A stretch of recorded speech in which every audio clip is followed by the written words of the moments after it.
ठीक है दोस्तों, मुझे लगता है आपको ये वीडियो पसंद आएगा। मैं इन दोनों का फैन नहीं हूँ क्योंकि मैं इस्लामिस्टों, वोक राइट और वोक लेफ्ट को समझता हूँ और इन सब से नफरत करता हूँ। ये हमारे सहयोगी नहीं हैं, लेकिन हम यह नहीं कह सकते कि उन्हें एक दूसरे से लड़ते हुए देखना मज़ेदार नहीं है, क्योंकि निक फियोंटा वो हैं जो पिछले 2 सालों से इस्लामिस्टों की चापलूसी कर रहे थे। यहाँ तक कि मेहदी हसन भी कूद पड़े। उन्होंने कहा, प्यारे मुसलमानों, निक फियोंटा के साथ मत मिलो, वो एक श्वेत सर्वोच्चतावादी है। वो सामने आए और उन्होंने इस्लामिस्टों की धज्जियां उड़ा दी। वो रुको रुको रुको रुको रुको, क्योंकि आप जानते हैं उसे इजराइल डिरेजमेंट सिंड्रोम है और वो अब भी यहूदियों, ज़ायोनिस्टों वगैरह से नफरत करता है। उसने सोचा दुश्मन का दुश्मन दोस्त है। यही वोक राइट भीड़ के साथ हुआ और एलेक्स जोन्स उनमें एक है। पहले, स्नीको दुर्भाग्य से एक इस्लामिस्ट है। आपको ये सब समझना होगा दोस्तों। ग्रुपिंग्स भी समझे और हम कहाँ फिट होते हैं। ये है स्नीको। ये बेवकूफ़ इतने मूर्ख है क्योंकि इन्हें ये एहसास नहीं है कि अब इन्होंने इस वीडियो के साथ वोक राइट भीड़ को नाराज कर दिया है। इसे देखो, ये है स्नीको 4 जुलाई को।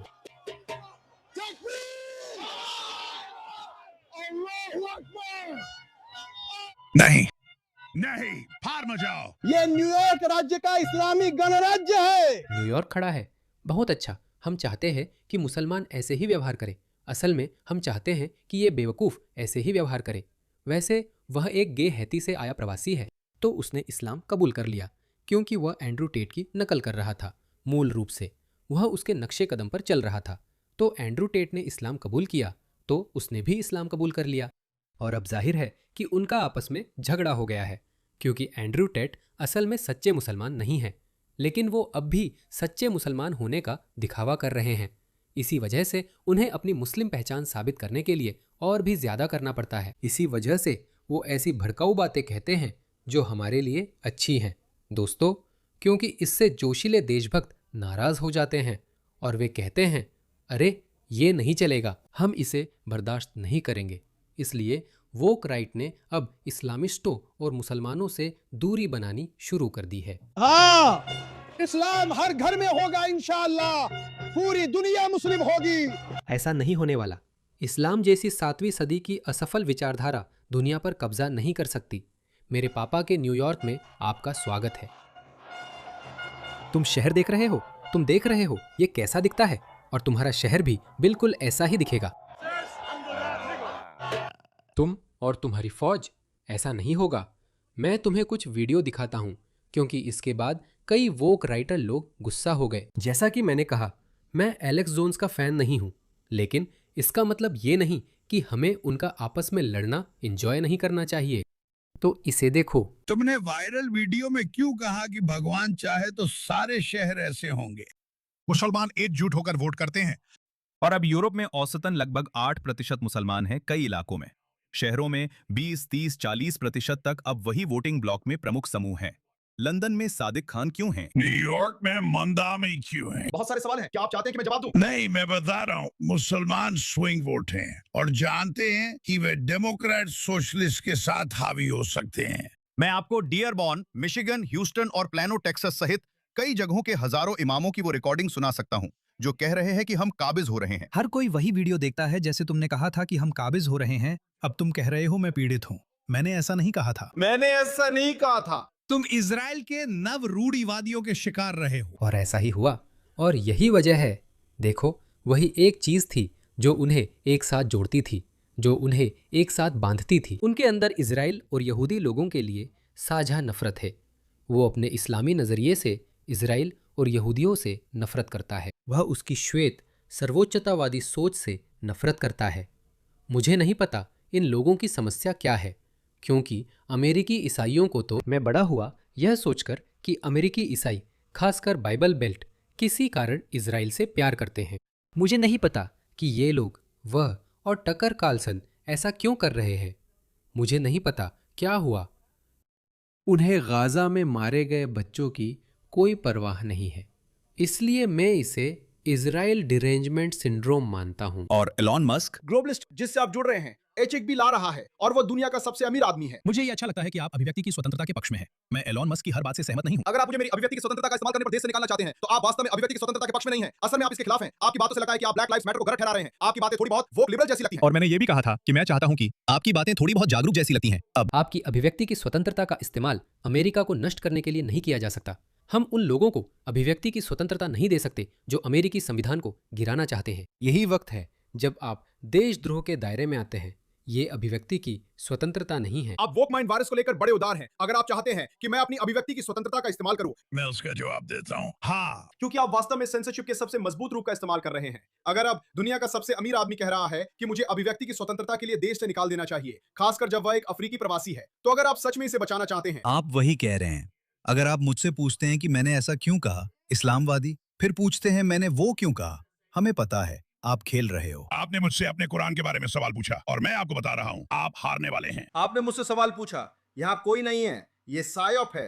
इनकी योजना ईसाइयों को फंसाना है। कौन है वहां? इसे देखो, यह एक सायोप है। वे, शायद मैं मान रहा हूं, यहूदी और जायोनिस्ट। वे मुसलमानों को ईसाइयों के खिलाफ भड़का रहे हैं। तो उन्होंने तुमसे यह कहने को कहा कि अमेरिका इस्लाम के अधीन हो जाएगा और अमेरिका में हर कोई मुसलमान हो जाएगा। क्या उन्होंने तुमसे ऐसा कहा? अगर उन्होंने ऐसा किया तो तुम बड़े मूर्ख हो जो इसमें फंस गए। शाबाश यहूदियों, अगर तुमने ऐसा किया तो शाबाश। मुसलमानों को एक दूसरे के खिलाफ भड़का रहे हैं ताकि वे अंत ही लड़ाइयां दोहरा सके। पहले ये तरीका काम कर चुका है, इसे फिर से काम मत करने देना एलेक्स। अगर तुम इराक का विरोध कर रहे हो तो तुम खुद इजराइल का समर्थन कर रहे हो। अंतहीन युद्ध क्या है? हमें ऐसा करना चाहिए, बल्कि और ज्यादा बम गिराने चाहिए। उनके लिए ड्रिल करो और युद्ध में जाओ। नहीं, तुम इजराइल का समर्थन कर रहे हो। तुम नहीं कर रहे हो, तुम इस्लाम का समर्थन कर रहे हो। इजराइल तुम्हारे साथ और डेमोक्रेट, समाजवादी और ब्लैक लाइव्स मैटर जिसे तुमने समर्थन दिया, और इस देश में जो कुछ भी हुआ। स्थानीय उदारवादी मुझे सेंसर कराने की कोशिश कर रहे हैं। अगर आप नहीं, मैंने तुम्हें पहले भी कहते हुए देखा है, हम हिंसक होने वाले थे। मैंने तुम्हें यह कहते हुए देखा कि वे सैंडी हुक में फर्जी अभिनेता हैं, और देखो क्या हुआ। अगर आप व्यक्तिगत हमले करना चाहते हैं तो मुद्दे पर बने रहें। भगवान सैंडी हुक, तुमने मुझे पकड़ लिया। मुद्दे पर बने रहें। मैं घर गया और ऐसा था। मैं वो नहीं कहूंगा। आप मेरी बचपन की बात कर रहे हैं। मैंने ऐसा क्यों कहा? मैंने सुना था वो छोटी बच्ची थी। आपने कहा, मैंने क्यों कहा? अगर भगवान चाहेंगे, शायद मैंने आपको सुना था।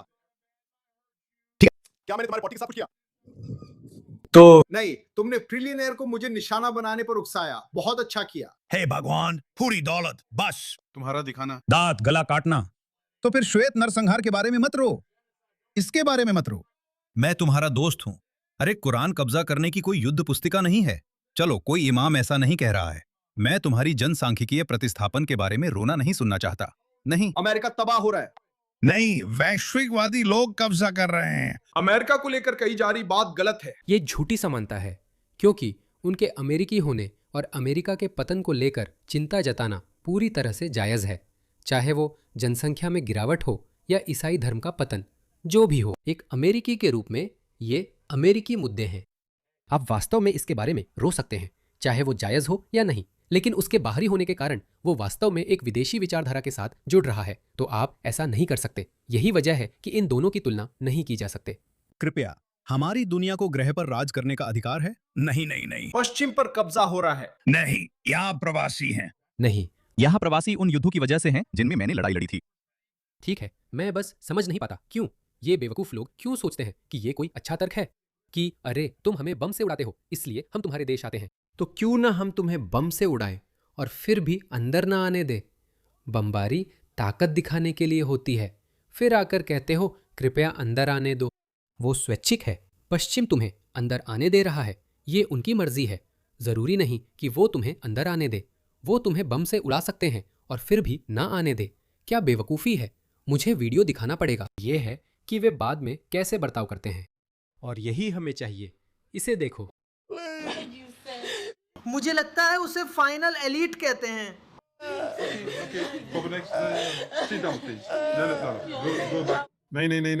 नहीं। दो अफ्रीकी फ्रांस से डिपोर्ट होने पर रो रहे हैं। नहीं, मेरे देश में गृह युद्ध चल रहा है। अमेरिका मेरे देश पर बमबारी कर रहा है। कृपया मुझे यहाँ रहने दे। हम तुम्हारे देश पर बम गिराएंगे और तुम्हें यहाँ नहीं आने देंगे। तुम्हें ताकत से अमेरिका पर कब्जा करना होगा। देखते हैं क्या तुम कर सकते हो। मुझे समझ नहीं आता कि वे इसे इतना शानदार तर्क क्यों मानते हैं। आप हम पर बमबारी करते हैं। नहीं, अमेरिका की जगह ली जा रही है, हमारा दुनिया और राज चलेगा। ग्रह नहीं, नहीं। पश्चिम पर कब्जा हो रहा है। नहीं, यहाँ प्रवासी हैं। नहीं, जिन युद्धों में मैंने लड़ा वहां से प्रवासी यहाँ हैं। 700 सालों से जिन युद्धों में मैंने लड़ा वहां से प्रवासी आ रहे हैं। हॉलीवुड तुम्हारे साथ मिल गया है। क्रूसेड्स ने बेचारे मुसलमानों पे हमला किया है। मैंने ऐसा कुछ नहीं कहा, मैंने ऐसा कुछ नहीं कहा। तुम अपने दिमाग से बहस कर रहे हो एलेक्स, पागल हो जाओगे। मैंने सिर्फ कहा कि हॉलीवुड ऐसा करता है और कुछ नहीं। तुमने कहा कि चीनी कम्युनिस्ट हॉलीवुड को नियंत्रित करते हैं। क्या तुमने नहीं कहा था कि चीनी कम्युनिस्ट हॉलीवुड को कंट्रोल करते हैं, न कि यहूदी सर्वोच्चतावादी? नहीं, मैंने पूरी क्लिप में कहा था कि मैंने वॉल स्ट्रीट जर्नल का एक आर्टिकल पढ़ा कि कैसे चीन। क्या सच है कि हॉलीवुड की 10 बड़ी प्रोडक्शन कंपनियों में से 6 में उन्होंने कंट्रोलिंग हिस्सेदारी खरीदी थी? चीन मानता भी है कि वह बहुत सा पश्चिम विरोधी, श्वेत विरोधी प्रोपेगेंडा फंड करता है और हॉलीवुड के एंटी अमेरिकन एजेंडे में गहराई से जुड़ा है। यह काफी हद तक हॉलीवुड जैसा है। खैर, ये मानना इतना मुश्किल नहीं है। इसी वजह से जनसांख्यिकी बदल रही है। इसी वजह से पश्चिम को हॉलीवुड में रिप्लेस किया जा रहा है। चीन हॉलीवुड के बड़े हिस्सों को कंट्रोल नहीं करता। एलेक्स जोन्स ने अभी कहा चीन नहीं करता। क्या आप मजाक कर रहे हैं? चीनी, मेरा मतलब है इसी वजह से पश्चिम बदल रहा है। जब आप झूठ फैलाते हैं कि चीनी हॉलीवुड को कंट्रोल करते हैं, लोग कंफ्यूज हो जाते हैं और आप सच झूठ मिला देते हैं। कुछ बातें सच बोलते हैं और कहते हैं स्नीकर बहुत चालाक है। धूर्त। ये मुझ पर पुराना श्वेत वर्चस्ववादी हमला है कि मैं चीन को कवर करता हूं। देखो, ब्रेन डेड मिच मैकॉनल की पत्नी चीन भाग जाती है, जो जानी मानी चाइकॉम एजेंट है। और आप फांग और स्वालवेल को देखिए और बाकी सभी चीनी जासूसों को भी। आप फिर से विषय से भटक रहे हैं। क्या आप कह रहे हैं कि चीन हमारा मुख्य सैन्य या जासूसी प्रतिद्वंदी नहीं है? मैंने ऐसा नहीं कहा। मैंने कहा कि चीन मुख्य रूप से हॉलीवुड को नियंत्रित नहीं करता और उसके बारे में कुछ नहीं कहा। तुमने सिर्फ हंसकर टाल दिया और कहा कि चीन हॉलीवुड को नियंत्रित करता है, मुख्य रूप से नहीं कहा। तो उसमें कितना हिस्सा है? स्नीकर, चालाकी मत करो। मैं ये बात तुम्हें बहुत धीरे धीरे कहने जा रहा हूं। तुमने 2 अलग अलग बातें कही थी। वॉल स्ट्रीट जर्नल ने करीब 15 साल पहले लिखा था कि चीन ने टॉप 10 हॉलीवुड प्रोडक्शन कंपनियों में से 6 में नियंत्रणकारी हिस्सेदारी खरीदी थी। मैंने ये नहीं कहा कि वे निर्माता थे, मैंने ये नहीं कहा कि वे निर्देशक थे। यही वजह थी कि जॉन सीना को माफी मांगनी पड़ी, क्योंकि उन्होंने ताइवान कहा था। उन्होंने टॉम क्रूज को नई top gun film the last one में एक सीन फिर से शूट करने के लिए मजबूर किया, क्योंकि वह उससे मिलता जुलता था। ऐसा लग रहा था जैसे ये काल्पनिक शहर या देश जिसके खिलाफ मैवरिक जा रहा था वो चीन है, तो उन्होंने उसे बदलने के लिए मजबूर किया। ज्यादातर यहूदी, और मैंने शो में ये कहा था। मैंने शासन पर 1 घंटा वैज्ञानिक अध्ययनों और क्लिप्स के साथ बिताया और कहा मैं नहीं चाहता कि वे पानी में केमिकल डालें जिससे मेंढक समलैंगिक हो जाएं। मीडिया ने सिर्फ 10 सेकंड की क्लिप दिखाई, मेरे सारे अध्ययन नहीं दिखाए। आखिरकार मैं सही साबित हुआ। जैसे तुम सब कुछ पलट देते हो और मुझे दिखाते हो, क्या तुम कह रहे हो कि चीन की अब अमेरिकी मीडिया के बड़े हिस्से में नियंत्रणकारी हिस्सेदारी नहीं है? मुझे अब स्थिति नहीं पता। ये मुख्य रूप से यहूदी सर्वोच्चतावादी हैं और तुम गलत हो। वो नहीं कर सकते, इससे उबर नहीं सकते। यहूदियों ने बातचीत को बनाए रखा, उससे बात की ओर मोड़ते हुए। हॉलीवुड में अधिकतर यहूदी फिलिस्तीन के समर्थन में हैं। यह कैसे काम करता है? पश्चिम विरोधी, श्वेत विरोधी, ईसाई विरोधी। अगर देश की रक्षा करनी है तो मुख्य मुद्दे पर बात करो एलेक्स, बेकार बातों में मत पड़ो। डैन बिल्जेरियन ने कहा कि निक फेंटिस, पियर्स मॉर्गन जैसे बड़े शोज पर इजराइल की बात नहीं करते, जबकि ये सही नहीं है। मैं इजराइल पर तुमसे ज्यादा बात करता हूं, बस यही है। लगता है मुकाबला है कि कौन इजराइल को ज्यादा बुरा कहेगा। शायद एलेक्स जोन्स का इस्लाम का मजाक उड़ाने वाला वीडियो ज्यादा मजेदार है। देखते हैं, मुझे पक्का नहीं पता।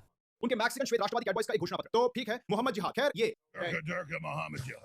कुछ ऐसा ही है। आप मुझसे क्या सुनना चाहते हैं? मैं आपका दोस्त हूं, जैसा कि कुरान कहती है, और पीठ में छुरा घोंप दूं। समस्या ये है कि आप कहते हैं कि क्यों ना मैं आपके साथ शिया बन जाऊं और हम तलवारें लेकर अपने सिर काटें और मैं 8 घंटे तक ऐसे ही चलता रहूं। ये गलत है। ये गलत है। ये गलत है। या मैं मेगा चर्च ईसाई हो सकता हूं। केनेथ कोपलैंड मेरा खून पी रहा है। मैं एरिका किर्क के साथ अपने पिछवाड़े से पटाखे छुड़ा रहा हूं। ये चल रहा है। आप चाहते हैं कि मैं अल्पसंख्यक बन जाऊं? 2 अरब लोगों को राक्षस साबित करने के लिए देवियों और सज्जनों। कनेक्टिकट से आया धूर्त नेबला, शक्तिशाली मंगोल, अद्भुत सर्वशक्तिमान स्नीकी। अल्लाहू अकबर, निको, अल्लाहू अकबर। आपके पास तो दिमाग भी नहीं है तो तुम्हें क्या लगता है कि तुम मुझे डिपोर्ट कर सकते हो? दिमाग भी नहीं है तो तुम्हें क्या लगता है कि तुम मुझे डिपोर्ट कर सकते हो? अगर सीन स्ट्रिकलैंड मुझे गिरा नहीं सकता तो तुम मुझे रोक नहीं सकते। मैं आ रहा हूं, बता दो मैं आ रहा हूं। धारका मोहम्मद। अल्लाहु अकबर। तुम दोस्तों, इसे देखो, यही है हमारी बातचीत का स्तर। पश्चिम इन लोगों की वजह से गिर रहा है, इसमें हैरानी नहीं। सोचिए, ये क्या बकवास है। मैं आपको ये क्यों दिखा रहा हूं? लाखों लोग इन्हें लगभग हर दिन देखते और सुनते हैं। लाखों। यही है, यही भविष्य है दोस्तों। लेकिन ये सच है, ये अच्छा है। मैं आपको बता रहा हूं, रणनीतिक रूप से देखें तो ये हमारे लिए बहुत अच्छा है। हम चाहते हैं कि वे ऐसे ही व्यवहार करें। उसे देखो, क्या आपने देखा उसने कैसे इशारा किया? गला काटने का इशारा, जो इस्लामवादियों की सबसे पसंदीदा हरकत है। ये अच्छा है, लोग इससे गुस्सा हो जाते हैं। एलेक्स जोन्स को देखो, वो गुलामी पर गुस्से में है। वो गुलामी जिसमें हम औरतों को पकड़ते हैं और उन्हें गुलाम बनाते हैं। इंशाल्लाह तुम अब्दुल एलेक्स जोन्स बन जाओगे।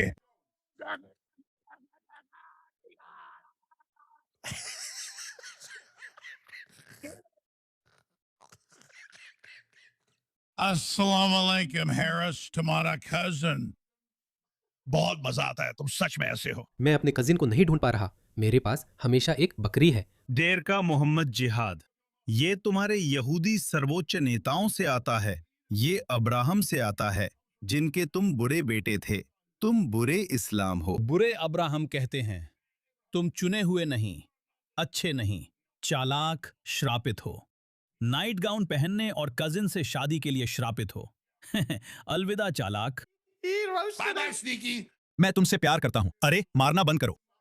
उसका नाम स्नीकी है, एक चालाक सांप। हम तुमसे प्यार करते हैं स्नीकी। कल मिलते हैं। सलाम अलैकुम।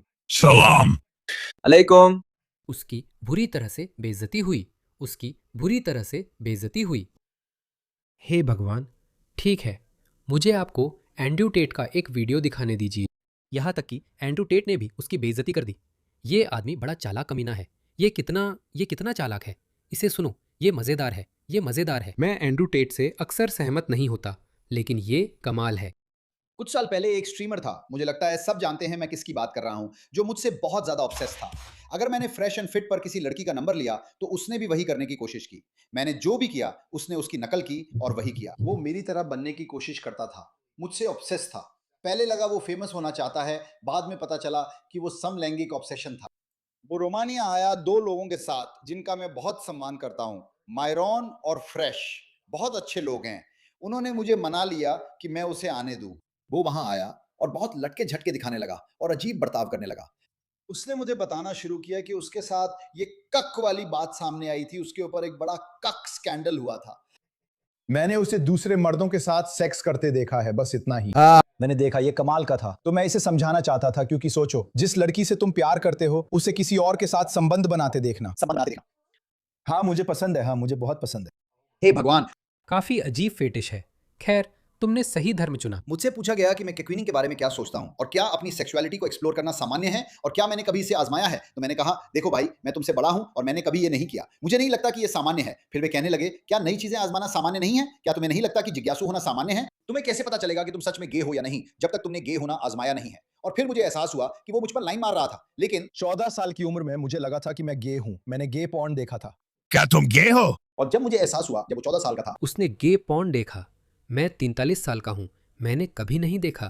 वो मुझ पर लाइन मार रहा था। मैंने सोचा कि सबसे अच्छा यही होगा कि मैं उससे अब बात ही ना करूं, क्योंकि मुझे ये चुगलखोरी वाली बातें पसंद नहीं है। मैं उसकी तरह ड्रामा करने वाला इंसान नहीं बनना चाहता। मेरा ब्रांड दूसरों का ऑनलाइन अपमान करना नहीं है जैसा उसका है। इसलिए मैंने सोचा उसे जिंदगी से हटा दूं। वो मेरे पीछे पड़ा हुआ है और अजीब है। मैं उसका करियर बर्बाद नहीं करना चाहता था, इसलिए उसे उसकी राह पर जाने दिया। तब से वो हर दिन अपनी हर स्ट्रीम में मेरा नाम लेता है। एंड्रयू टेट ने जुए वाली टी शर्ट पहनी, एंड्रयू टेट ने कार चलाई, एंड्रयू टेट ने कॉफी पी, एंड्रयू टेट ये, एंड्रयू टेट वो मेरे प्रति जुनूनी है। और अगर आप देखेंगे कि वो मेरे बारे में कैसे बात करता है तो आप उसकी आंखों में देख सकते हैं। ये इसलिए नहीं है कि वो नैतिक रूप से श्रेष्ठ है, ना ही इसलिए कि उसे सिर्फ क्लिक चाहिए। ये समलैंगिक गुस्सा है। दोस्तों, मुझे ये कहने में अच्छा नहीं लगता, मैं असहज महसूस करता हूं। दोस्तों, मैं आपको यह सिर्फ इसलिए दिखा रहा हूं क्योंकि मुझे पता है कि मेरी ऑडियंस शायद काफ़ी उम्रदराज है और शायद इसमें उनकी कोई दिलचस्पी नहीं है। मैं आपको यह सिर्फ इसलिए दिखा रहा हूं ताकि आप हमारी बातचीत के स्तर को समझ सके, क्योंकि लाखों युवा पुरुष सच में इन लोगों को सुनते हैं और ऐसा लगता है जैसे हम किसी जोकरों की दुनिया में रह रहे हैं। ये लोग इस्लाम के प्रतिनिधि हैं। इस्लाम, ये लोग मुस्लिम और मुस्लिम इन्फ्लुएंसर है। अरे नहीं, रुको। मोहम्मद अली जाबिर जैसे लोगों ने कहा कि वे इनका समर्थन करते हैं। देखिए, पश्चिम में इस्लाम फैलाने वाले लोग कितने खतरनाक हैं। यही वे कर रहे हैं। उन्होंने इन लोकप्रिय इन्फ्लुएंसरों या सोशल मीडिया हस्तियों को काम पर रखा है क्योंकि उन्हें लगता है कि अगर ये इस्लाम कबूल कर ले तो आप जानते हैं, हम पश्चिमी युवा पुरुषों के दिलों और दिमाग में अपनी जगह बना सकते हैं। लेकिन मुझे नहीं पता कि ये काम करेगा या नहीं। मुझे नहीं लगता कि ये काम कर रहा है। मुझे नहीं लगता कि ये काम करेगा, क्योंकि इस्लाम एक इतना दुष्ट और मूलतः विरोधी विचारधारा है कि देर सबेर वे सब बिखर जाएंगे। वे सब एक दूसरे से नफरत करने लगेंगे। मैं ये इसलिए बता रहा हूं क्योंकि वोक राइट ने अब इस्लामिस्टों से गठबंधन तोड़ लिया है, जैसे हमने भी किया है। ज्यादातर हम कम्युनिस्टों, सोशलिस्टों, वामपंथियों, वोक लेफ्ट और इस्लामिस्टों के गठबंधन की बात करते हैं। हम अक्सर उनके गठबंधन की बात करते हैं, लेकिन वोक राइट और इस्लामिस्टों के गठबंधन पर चर्चा नहीं करते। कैंडेस ओवंस, टकर कार्लसन, मुझे पता नहीं कौन सा। हाँ, टकर कार्लसन शायद उस श्रेणी में आते हैं, लेकिन उनका अलग एजेंडा है। कैंडेस ओवंस, निक फुएंटेस, एलेक्स जोन्स वोक है ना? डैन बिल्जेरियन, ये लोग वोक राइट है ना? लेकिन ये इस्लामिस्टों के साथ काफ़ी समय से मिले हुए हैं। मुझे नहीं पता, करीब 2 या 3 साल से। तो वो गठबंधन हमेशा मुझे परेशान करता रहा है, लेकिन मुझे खुशी है कि अब वो टूट रहा है और ये देखने में मजा आ रहा है। तो चलो इसका आनंद लेते हैं। इस वीडियो में मैं चाहता था कि ये सब खत्म हो जाए। मैंने बस कहा, नहीं, मैं तुम्हारे साथ सोने वाला नहीं हूं भाई, यहां से निकल जाओ। मैंने उस लड़के को 5 साल तक नजरअंदाज करने की कोशिश की और अब 5 साल बाद हम यहां हैं। वो मेरे बारे में बात करना बंद नहीं करता, और अगर आप उसे ऐसा करते हुए देखें, दोस्तों, उसे ऐसा करते हुए देखें और उसकी आंखों में देखें जब वो ये करता है, ये एक दबा हुआ समलैंगिक गुस्सा है। वो अब गुस्से में है। वो मुस्लिम बनने का नाटक कर रहा है, वो इस्लाम का नाटक कर रहा है, लगातार इस्लाम के बारे में नाटक कर रहा है, जबकि निजी तौर पर समलैंगिक है। देखो क्या हुआ उस ऑस्ट्रेलिया वाली गोरी लड़की लिली जे के साथ। इन्फ्लुएंसर्स मुस्लिम बनने का दिखावा कर मुसलमानों को ठग रहे हैं और उनसे पैसे ले रहे हैं। ये बड़ा धोखा है। और देखो, मुझे इसमें मज़ा आता है। मुझे सच में मज़ा आता है जब ये भोले भाले अनजान मुसलमान इनके झांसे में आ जाते हैं, तो मुझे सच में अच्छा लगता है। हाल ही में 5 पिलर्स द्वारा एक पोल किया गया था और उन्होंने उनसे पूछा, उन्होंने कहा ये क्या मजाक है, क्योंकि मुस्लिम युवा पहले की पीढ़ियों की तरह इस्लामी विद्वानों की बात नहीं सुन रहे हैं जैसे उनके पूर्वज सुनते थे। वे एंड्रू टेट, स्नीको और दूसरों को सुनते हैं। लिली जे, इसे देखो।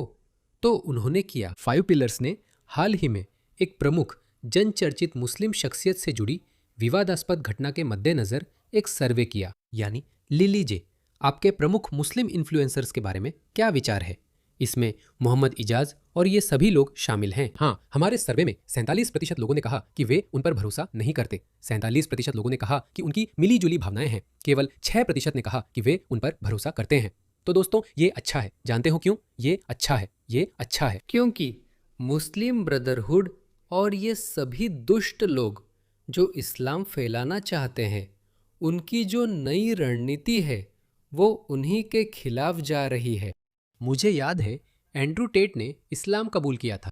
मैं उसके बारे में वीडियो बनाया करता था और कहता था, ये आदमी धोखेबाज है, ये तुम्हें उल्लू बना रहा है, बेवकूफ़ों। फिर मैंने सोचा, मैं उन्हें जागरूक करने की कोशिश क्यों कर रहा हूं?